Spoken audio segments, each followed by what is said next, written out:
Iran की सबसे बड़ी कमजोरी पर वार, इजरायली जासूसी नेटवर्क मोसाद पर ईरान का खतरनाक ऑपरेशन शुरू। साथ में आपको बताएंगे डोनाल्ड ट्रंप बोले इजरायल और हमास में जल्द हो सकता है सीज फायर, बातचीत जारी। इस बीच गाजा में इजरायली हमले में सबसे मशहूर सर्जन डॉक्टर की मौत, और इसी के साथ आपको बताएंगे फिलिस्तीन के राष्ट्रपति महमूद अब्बास का बड़ा बयान, गाजा में हमास की नहीं होगी हुकूमत। और साथ में आपको बताएंगे डेनमार्क की जमीन पर अमेरिका की फौज, रूस हुआ आग बबूला, बोले हमारी सरहदों पर सीधा खतरा, परमाणु हथियार भी ला सकता है अमेरिका, मचा बवाल। इसी तरह और भी खबरें जो हम आपको इस वीडियो में बताएंगे, तो बिना समय गंवाए खबरों की शुरुआत करते हैं। दोस्तों, ईरान ने खुलासा किया है कि देश के अंदर इजरायल से जुड़े जासूसी नेटवर्क काम कर रहे थे और अब उन्हें जड़ से खत्म करने के लिए एक बड़ा ऑपरेशन चलाया जा रहा है। ये बड़ा खुलासा किया है ईरान की न्यायपालिका के प्रवक्ता असगर जहांगीरी ने, जिन्होंने एक इंटरव्यू में बताया कि हाल ही में ईरान और इजरायल के बीच जो 12 दिन की जंग हुई, उसमें इजरायल ने ईरान की सबसे कमज़ोर नस पर हमला किया, और वो है आंतरिक सुरक्षा में सेंध लगाना। जहांगीरी ने साफ कहा इजरायल ने हमारी सुरक्षा में जो कमजोरियां थी उनका फ़ायदा उठाया, लेकिन अब हमें दुश्मन के नेटवर्क के बारे में पक्की जानकारी है और उन पर तेज़ी से कार्रवाई हो रही है। इसका मतलब है कि ईरान अब एक ऐसे ऑपरेशन पर है जो सिर्फ गिरफ्तारी तक सीमित नहीं, बल्कि एक गहराई से चलने वाला खुफिया युद्ध है, और यह युद्ध इजरायल के खतरनाक जासूसी एजेंसी मोसाद के खिलाफ चलाया जा रहा है। जहांगीरी ने बताया कि कई लोगों को जासूसी के आरोप में गिरफ्तार किया जा चुका है, लेकिन अभी कोर्ट का फैसला नहीं आया है, इसलिए किसी को जासूस कहना या सज़ा देना जल्दबाजी होगी। उन्होंने कहा हम सबूत जुटा रहे हैं और जल्द ही सब कुछ सामने लाया जाएगा, लेकिन अभी मामलों की जानकारी सार्वजनिक करना दुश्मन को अलर्ट कर सकता है और हम ऐसा नहीं चाहते। जहांगीरी ने एविन जेल पर इजरायली हमले को लेकर एक और बड़ा बयान दिया। उन्होंने कहा यह हमला सिर्फ एक जेल पर नहीं था, यह हमला पूरे समाज और सिस्टम को डराने की कोशिश थी। इसका मकसद था कि लोग इस्लामिक क्रांति और सरकार से दूर हो जाएं।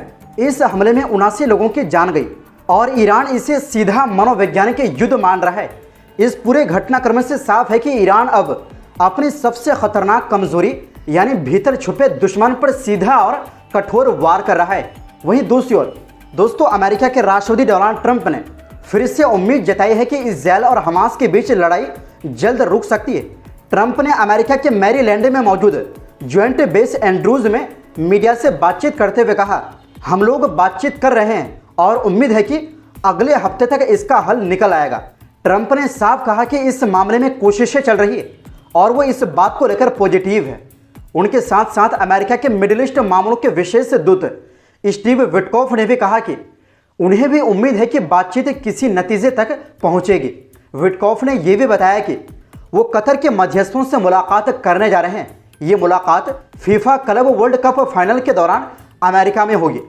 अब आपको बता दें कि अमेरिका ने एक 60 दिन का सीज फायर का प्रस्ताव रखा है, लेकिन ये अब तक अटका हुआ है। हमास और इजरायल दोनों एक दूसरे को जिम्मेदार ठहरा रहे हैं कि बातचीत आगे क्यों नहीं बढ़ रही।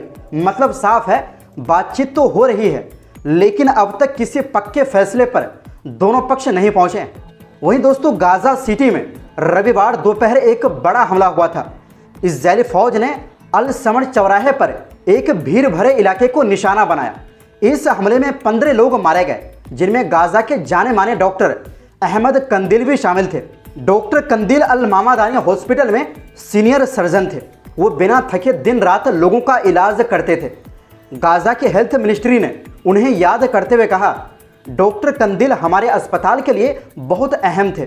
वो बमबारी और मुश्किल हालात में भी मरीजों की सेवा करते रहे और आखिरकार इसी इंसानी फर्ज को निभाते हुए शहीद हो गए।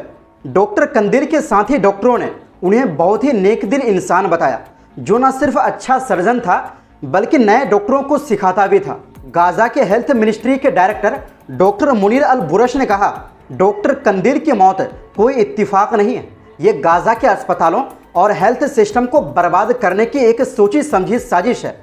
उन्होंने दुख के साथ कहा अस्पताल अब टारगेट बन चुके हैं, एम्बुलेंस पर हमले हो रहे हैं, डॉक्टर इसलिए मारे जा रहे हैं क्योंकि वो लोगों को जिंदगी देने की कोशिश कर रहे हैं। वहीं दूसरी ओर दोस्तों, फिलिस्तीनी राष्ट्रपति महमूद अब्बास ने रविवार को कहा कि गाजा में शांति का एक ही रास्ता है, इस्राएल को पूरी तरह वहां से हटना होगा और फिलिस्तीनी अथॉरिटी को जिम्मेदारी दी जाए, लेकिन हमास को नहीं। उन्होंने साफ कहा कि हमास गाजा की हुकूमत नहीं करेगी। अब्बास ये बात जॉर्डन के अम्मान शहर में ब्रिटेन के पूर्व प्रधानमंत्री टोनी ब्लेयर से मुलाकात में बोले। यानी दोस्तों, जिन पर खुद अरब दुनिया में काफ़ी आलोचना होती है और जिन्हें ज़्यादातर फिलिस्तीनी पसंद नहीं करते, वो कह रहे हैं कि गाजा में हमास की हुकूमत नहीं होनी चाहिए। अब्बास ने जोर दिया कि फौरन जंग रोकी जाए, सभी बंधक यानी इस्राएली और बंदी मतलब फिलिस्तीनी कैदी रिहा हो, गाजा में बिना रुकावट मदद पहुंचे। उन्होंने कहा कि हमास अगर सियासत में रहना चाहती है तो उसे हथियार छोड़कर फिलिस्तीनी अथॉरिटी के अधीन आना होगा और PLO के प्रोग्राम को मानना होगा, यानी एक कानून, एक सरकार और एक वैध हथियार का सिस्टम। उन्होंने ये भी कहा कि इस्राएल को वेस्ट बैंक में यहूदी बस्तियां फैलाना, जमीन हड़पना और धार्मिक जगहों पर हमला करना बंद करना होगा।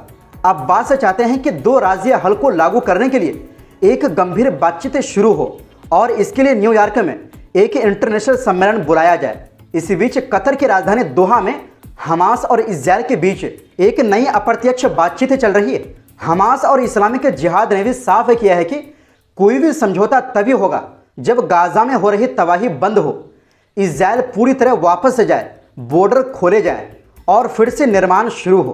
दोस्तों, आपको बता दें कि फिलिस्तीनी विदेश मंत्रालय के एक अफसर ने बताया कि 28 जुलाई को न्यूयॉर्क में एक अंतर्राष्ट्रीय सम्मेलन होगा जिसकी अगुवाई सऊदी अरब और फ्रांस करेंगे, जहां 2 राज्य हल पर बात होगी।